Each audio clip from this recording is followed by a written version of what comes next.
Querida igreja, boa noite, a graça e a paz. Vamos orar mais uma vez, pedindo para que Deus nos abençoe na meditação da sua palavra. Pai querido e santo, bom estarmos em tua casa, participarmos dos louvores, da adoração, da Santa Ceia. E agora, Pai, quando vamos ler e meditar na tua palavra, fale ao nosso coração, que possamos ouvir a tua voz e receber da tua parte aquilo que tu tens preparado para cada um de nós. Toma-nos em tuas mãos, usa-nos para a tua glória. É a oração que nós te fazemos na tua inteira dependência, em o nome de Jesus. Amém. Queridos, convido a amada igreja a abrirmos a palavra em Tiago, capítulo 5, versículo 11.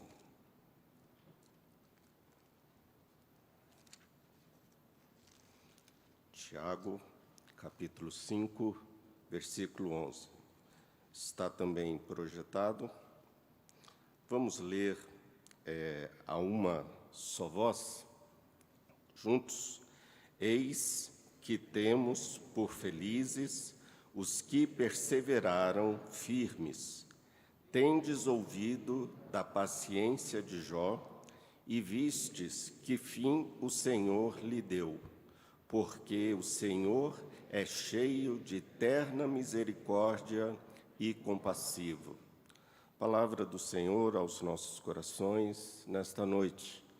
Queridos, quero falar nesta noite sobre a bem-aventurança daqueles que perseveram até o fim.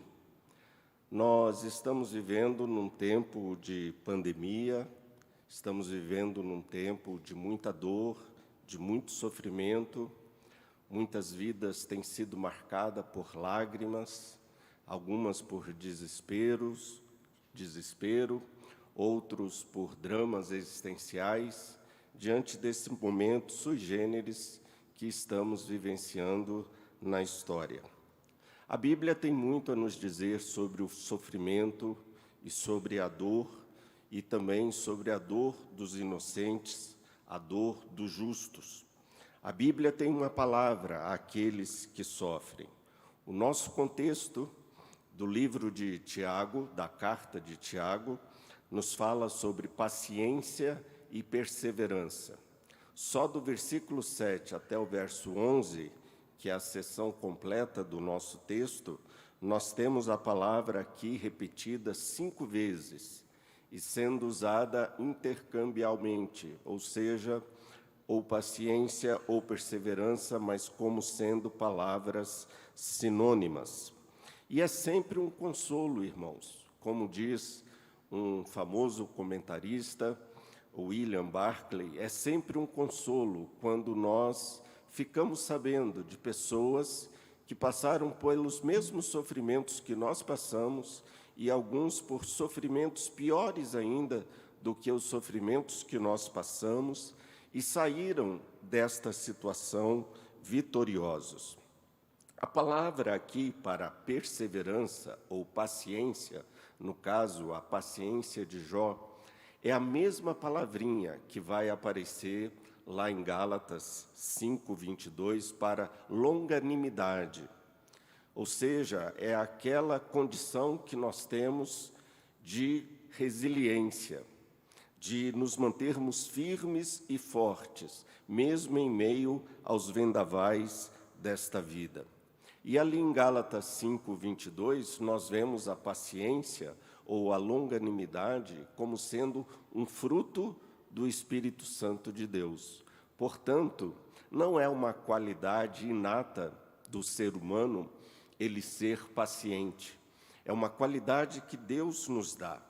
Essa paciência, essa condição que faz com que nós suportemos a dor, suportemos o sofrimento com perseverança e com firmeza. E Tiago, aqui no caso, para nos falar de perseverança, ele vai usar 3 exemplos. Nós estamos lendo um texto escrito por Tiago, o irmão do Senhor Jesus. Um texto que no Novo Testamento ele se destaca de todas as demais cartas inclusive dos evangelhos, e nós consideramos Tiago como sendo um livro de sabedoria. Nós temos vários paralelos no livro de Tiago com os livros de sabedoria. E o livro de Jó é um dos livros de sabedoria dentro do cânone hebraico. O livro de Jó é um livro que nos fala acerca de um homem que questiona Deus diante da dor. Portanto, nós vamos encontrar vários pontos de contato entre Tiago e vários livros de sabedoria, inclusive livros apócrifos de sabedoria que não entraram no nosso cânone. Nós temos, por exemplo, vários pontos de contato de Tiago com o Sermão do Monte. Nós vamos ver isso nesse texto aqui. E temos Tiago também citando Jó, que é um livro de sabedoria. Tiago, portanto, para nos falar acerca da nossa paciência e perseverança diante do sofrimento, ele usa 3 exemplos. Eu vou citar os 3, mas vamos apenas discorrer em relação a um deles. Se você está com a sua Bíblia aberta, os versículos 7 e 9, Tiago nos fala sobre a paciência que um agricultor precisa ter para plantar e colher. Se você não tem paciência, você não serve para ser um agricultor, porque o agricultor ele precisa de ter muita paciência. Precisa arar a terra, cultivar a terra, lançar a semente, precisa esperar as estações certas para o plantio, para a colheita, precisa contar com a vinda da chuva. Então, o agricultor ele precisa de muita paciência. O segundo exemplo que Tiago nos apresenta de perseverança e firmeza é o exemplo dos profetas, no versículo 10.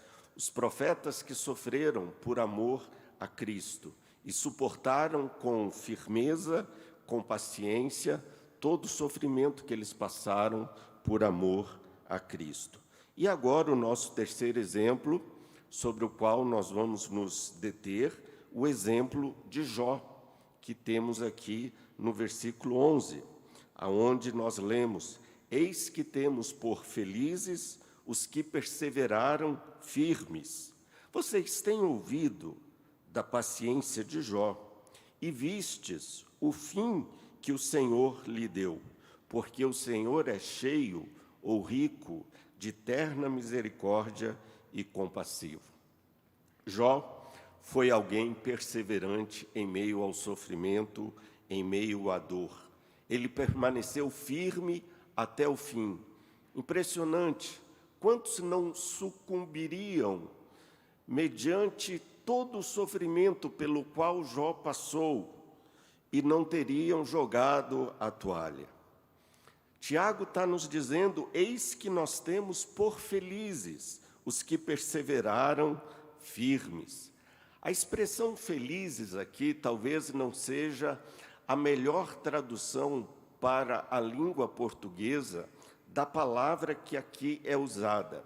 Embora no grego a palavra usada aqui seja a palavra makarios, bem-aventurado, na verdade quem está escrevendo é Tiago.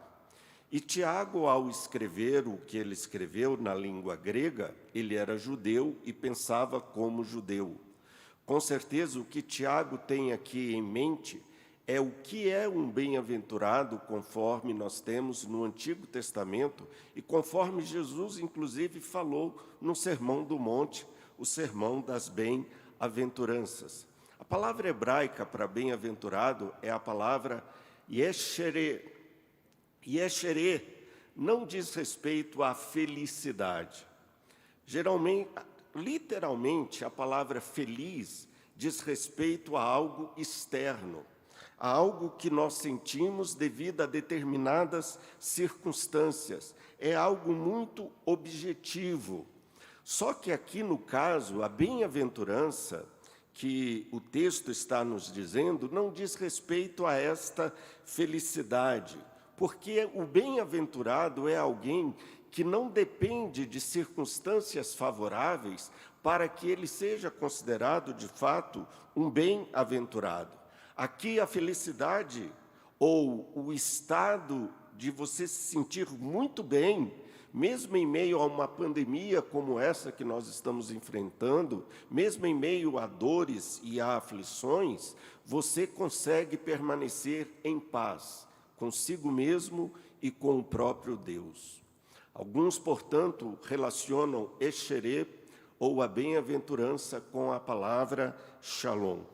Por isso dizemos que talvez feliz não seja aqui a melhor tradução.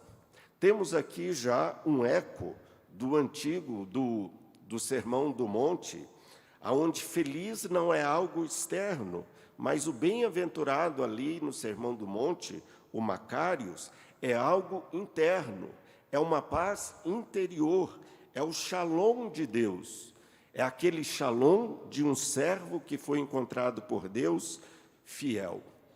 Se nós estamos vendo Tiago chamar Jó de bem-aventurado, olhe para Jó. Olhe para Jó. Veja se Jó é uma pessoa feliz.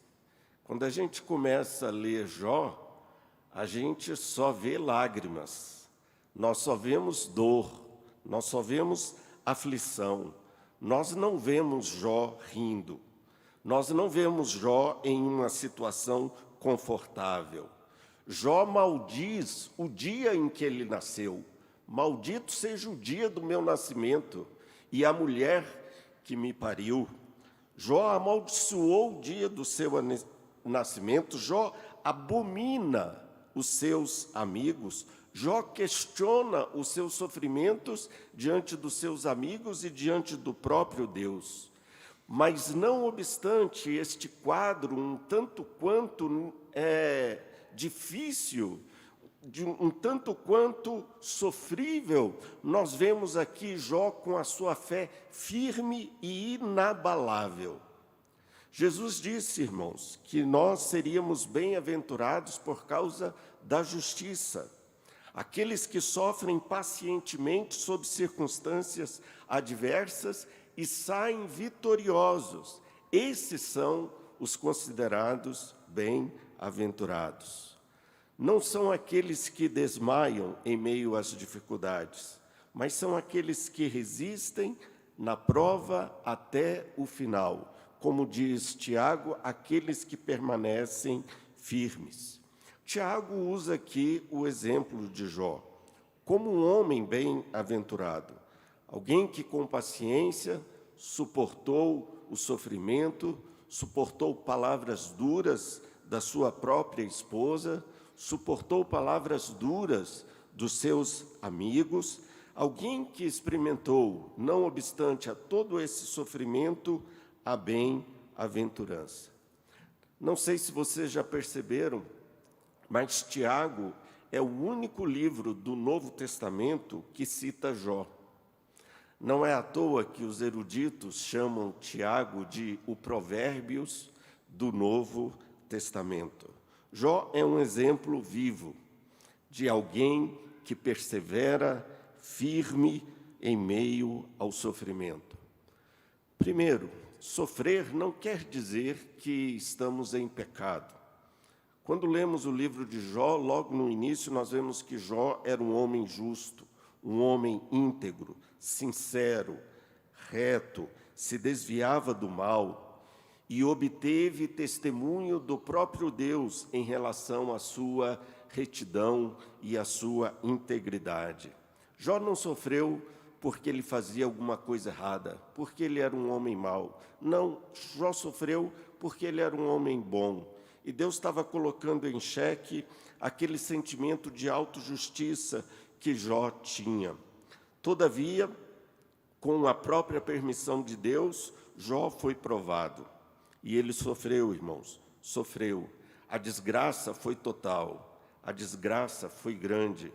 Talvez eu não sei se eu teria condições de passar pelo que Jó passou, mas Deus dá a sua graça conforme a prova que ele nos submete. Vejam aqui apenas alguns aspectos da provação de Jó. Ele ficou pobre, perdeu todos os seus bens, perdeu seus 10 filhos, ficou sem nenhum filho e perdeu os filhos quando eles festejavam em casa. Jó perdeu a sua saúde, ficou completamente coberto de chagas, foi torturado pela doença. Jó perde a sua esposa, a companheira que ele podia ter em meio ao seu sofrimento vira uma acusadora. Jó perde os seus amigos, os amigos de Jó eram como seus inimigos, e Jó passa o seu sofrimento todo, solitariamente, sozinho. Jó passa por esse drama sozinho, só ele e Deus. Mas em nenhum momento Jó perde a sua fé. Em nenhum momento Jó perde a sua firmeza. Em meio ao seu sofrimento, Jó faz o quê? Ele se humilha e adora a Deus. Eu acho impressionante esse texto, logo no primeiro capítulo, quando a desgraça tinha acontecido com Jó, capítulo 1, versículo 20 a 22, nos diz: depois que Jó recebe a notícia de todo o mal que tinha acontecido com ele, então ele se levanta, rasga o seu manto, rapa a sua cabeça, lança-se com o rosto em terra e adora a Deus.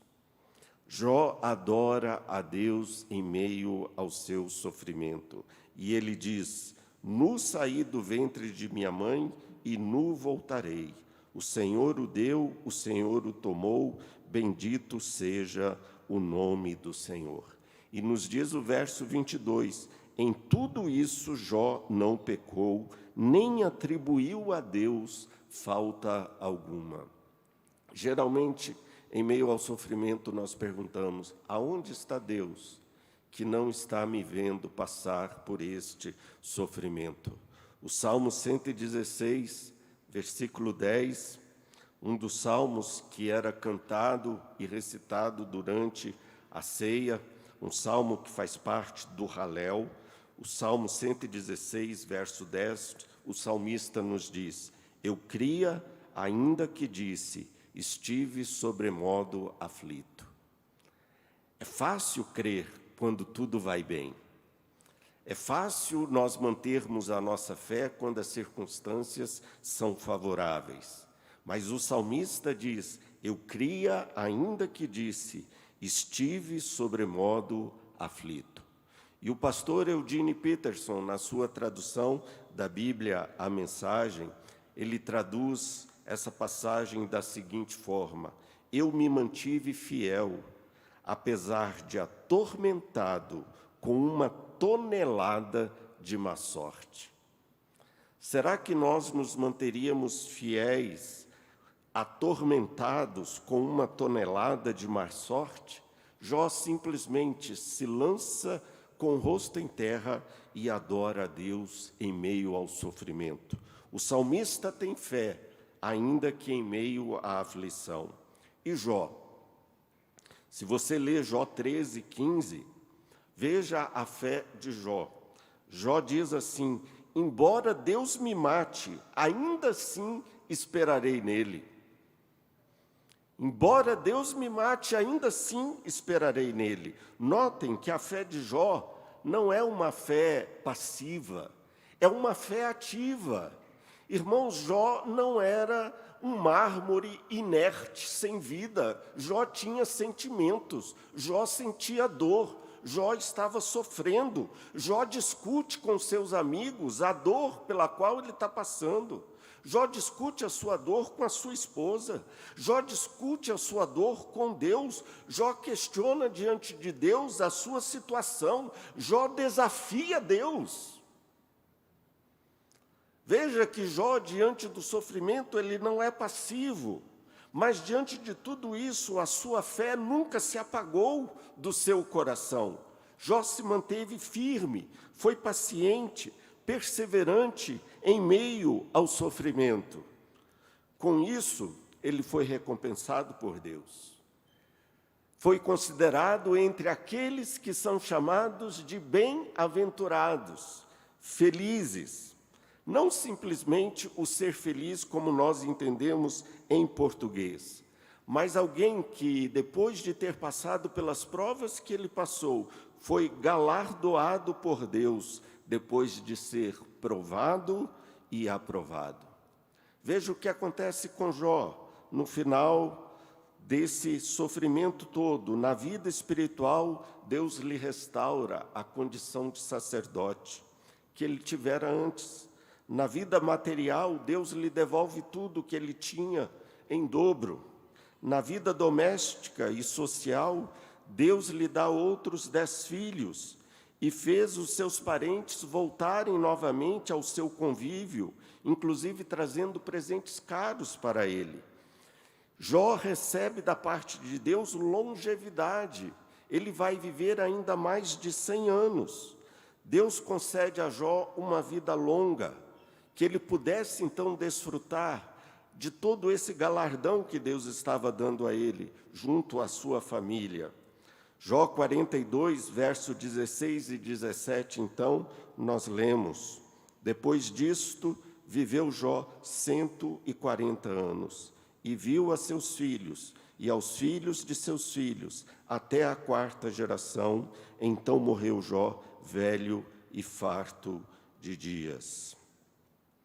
E viram o fim que o Senhor lhe deu, o fim que o Senhor lhe proporcionou. Uma versão em inglês, a versão padrão americana, nos diz que nós vemos o propósito do Senhor neste sofrimento de Jó. O que aconteceu com Jó, irmãos, tinha um propósito. Deus, ele não faz nada sem um propósito. Deus, ele não nos coloca numa situação de dor e de sofrimento sem um propósito. O nosso Deus é um Deus de propósito. Aquele sofrimento todo pelo qual Jó tinha passado, havia nisso um propósito. Não foi fortuito, não foi por acaso. Deus tinha ali um propósito divino em relação ao sofrimento de Jó. E nós podemos então entender que as chagas do corpo de Jó curaram a sua alma. A doença pior que Jó estava passando não foi as chagas do seu corpo, mas foi as chagas da sua alma. O seu senso de autojustificação, achar que ele estava sendo punido de forma injusta. E Deus estava trabalhando com Jó, não as suas chagas externas, mas as suas chagas internas. Nenhum sofrimento, irmãos, é sem propósito. Tiago 1:2 nos diz: para nós termos motivo de toda alegria o passarmos por várias provações. A alegria não está na provação em si, a alegria não está no sofrimento em si, na dor em si, mas no seu resultado. O que acontece com Jó está debaixo da providência de Deus. E a mesma coisa, irmãos, se aplica a nós. Tudo que acontece a nós está debaixo do controle absoluto de Deus. Tem um texto, e eu já disse isso algumas vezes aqui à igreja, que às vezes ele é muito mal interpretado ou interpretado apenas pela metade. Sabemos que todas as coisas cooperam para o bem daqueles que amam a Deus. E a gente para aí. Geralmente a gente para aí. Sabemos que todas as coisas cooperam para o bem daqueles que amam a Deus. Tudo. Só que coisas são essas que acontecem conosco. E que bem é esse que Deus tem para nós? O versículo seguinte nos fala que Deus então nos predestinou, nos salvou, nos elegeu, nos justificou para que nós fôssemos a semelhança, a imagem do seu Filho Jesus Cristo. Já parou para pensar nisso? Eu vi pela primeira vez a chamada de atenção em relação a esse texto pelo teólogo Donald Carson, que foi citado, inclusive, hoje de manhã, na pregação do reverendo Davi. Carson diz que tudo que acontece na nossa vida é Deus trabalhando o nosso caráter para nós sermos mais parecidos com Jesus.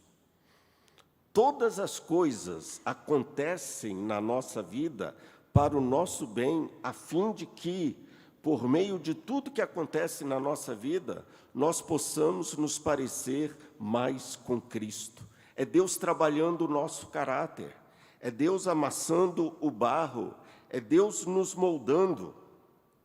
Isso diz respeito a tudo o que acontece à nossa vida. Deus é um Deus de propósito e nada acontece por acaso.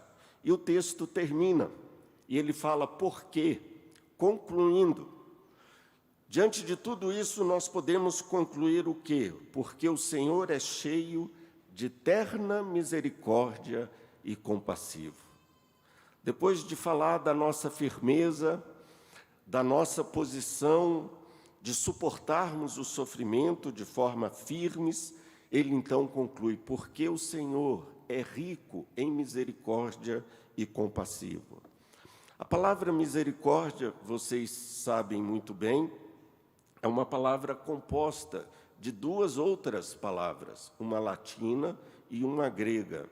Miseri vem do latim, que é a miséria, a penúria ou a própria dor. E córdia vem de cardia no grego, que é coração. É como se você fosse capaz de sentir a dor no seu coração que o outro está sentindo. A ideia aqui é a ideia de empatia, empatos. Patos é o sentimento, é o que alguém sente. Empatos é você entrar em sintonia com aquele mesmo sentimento, com aquele mesmo patos. Quando fala que o Senhor é cheio de misericórdia, quer dizer, Ele entende a nossa dor, Ele sente a nossa dor. Aqui nós temos um patos na pessoa de Jesus Cristo. E como se não bastasse, ele conclui com a palavra compassivo. Na verdade, ele está usando duas palavras diferentes para expressar a mesma coisa. Compassivo com pasro, com sofrimento. Ou seja, Jesus sente a nossa dor. O que nós temos aqui? Um Deus que sente. Temos aqui um patos divino. Jesus era Deus. Deus, ele é um Deus empático. Quando nós choramos, nos diz o texto sagrado, o Espírito Santo chora. Na nossa dor, Deus também sente dor. Quem é Jesus? Já pararam para pensar no sofrimento de Cristo?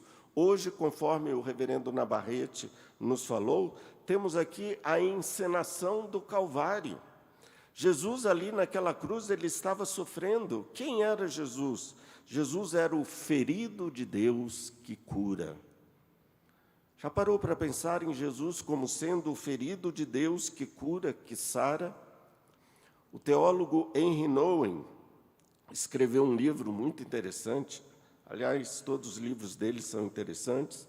Mas Henry Nouwen escreveu um livro chamado Jesus, o Curador Ferido. Mas Jesus, ele sabe nos abençoar e sentir a nossa dor, porque ele se fez carne como nós. Esse ferido de Deus nós encontramos em Isaías 53, aonde nos mostra que Jesus foi moído pelas nossas iniquidades e pelas suas pisaduras nós fomos sarados. Foram as feridas, irmãos, foram justamente os sofrimentos de Cristo que nos deram formosura. Foi o seu desfiguramento que fez com que nós pudéssemos nos parecer mais com a imagem e semelhança de Deus ou de Jesus Cristo. Os ferimentos de Cristo vieram a ser o bálsamo divino, a cura para todas as nossas feridas causadas pelo pecado. E a cura que o ser humano mais necessita não é a cura do seu corpo, senão a cura da sua alma. Como é o caso de Jó, a cura que ele mais necessitava não era a cura do seu corpo, mas era a cura da sua alma. Deus, ele nos sarou por meio do sofrimento de Cristo. Tem um texto em Hebreus, capítulo 4, Estou concluindo, versículo 15 e 16, que nos diz: porque não temos um sumo sacerdote que não possa compadecer-se das nossas fraquezas. Antes, foi ele tentado em todas as coisas, à nossa semelhança, mas sem pecado. Acheguemo-nos, portanto, confiadamente junto ao trono da graça, a fim de recebermos misericórdia e acharmos graça para socorro em ocasião oportuna. E acharmos graça para socorro em ocasião oportuna.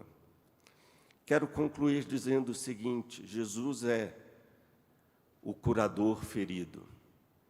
Ele foi ferido por causa das nossas transgressões, para que nós fôssemos curados da pior doença que o ser humano possa ter, que é justamente o pecado. Jesus se fez carne a fim de que nós recebêssemos misericórdia e achássemos então graça e socorro em ocasião oportuna. Jesus, ele sofre. Jesus, ele sente a nossa dor. Isaías 63 nos diz que em todo o sofrimento do povo de Israel, Deus sofreu. Nós temos, irmãos, um Deus que sofre. Nós temos um patos em Deus. Nós temos um Deus que sente aquilo que nós sentimos. Por isso que quando o crente peca, ele fica triste. Sabe por que quando o crente peca, ele fica triste? Porque o Espírito Santo se entristece. E o Espírito Santo é uma pessoa. Ele sente o que nós sentimos. E nos diz ainda o texto sagrado que ele geme por nós com gemidos inexprimíveis. Nós temos um Deus que chora por nós, com gemidos inexprimíveis, que intercede junto ao Pai com palavras que nós não temos condições de pronunciá-las. E por que Jesus participa da nossa dor? Por que Jesus se apresenta para nós como sendo um Deus cheio de terna misericórdia e compassividade? Porque se Deus não nos amasse, Ele não sentiria nada por nós. Abrão Joshua Heschel, um rabino que eu gosto muito, ele dizia: se você não está envolvido, não existe sofrimento. Deus chora por nós porque Ele está envolvido, Ele nos ama e Ele quer o nosso bem. Saiba que Deus vai conceder a você a graça em tempo oportuno. Para cada um, Deus dá uma graça, de acordo com o nosso sofrimento. Deus nunca nos deixa sozinhos, passando por nenhuma provação, mas Ele sempre nos alcança com a sua maravilhosa graça em tempo oportuno. E podemos contar com esse Deus, que é justiça, mas que é amor, é cheio de misericórdia e é cheio de compaixão por cada um de nós. Deus, irmãos, que Deus aumente a nossa fé, para que tenhamos uma fé como a de Jó, para que tenhamos uma fé como aqueles heróis da fé que encontramos ali em Hebreus capítulo 11. Que Deus nos faça fortes e firmes. E saiba, nós temos em quem confiar na hora do sofrimento. Nós temos um sacerdote que é Jesus, que intercede por nós.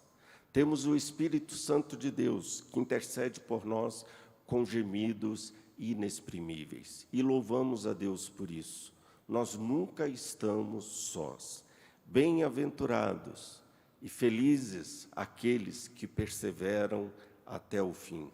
Lembram de Lázaro? O mendigo, chamado o mendigo Lázaro? Que estado deplorável daquele homem, todo chagado. A chaga de Lázaro era tão aguda, tão terrível, que ele não conseguia se movimentar com as próprias pernas. Tamanha era a doença que havia lhe cometido. Nos diz o texto de Lucas que as pessoas tinham que carregar Lázaro e colocar Lázaro ou depositá-lo ali na frente daquele judeu rico, porque Lázaro nem com as próprias pernas conseguia se locomover. Lázaro, ele não tinha força nem para coçar as suas feridas. Quem coçava as feridas de Lázaro, nos diz o texto, eram os cães. E os cães eram tidos como animais imundos pelos judeus. Nenhum judeu, como aquele judeu rico, se importava com Lázaro.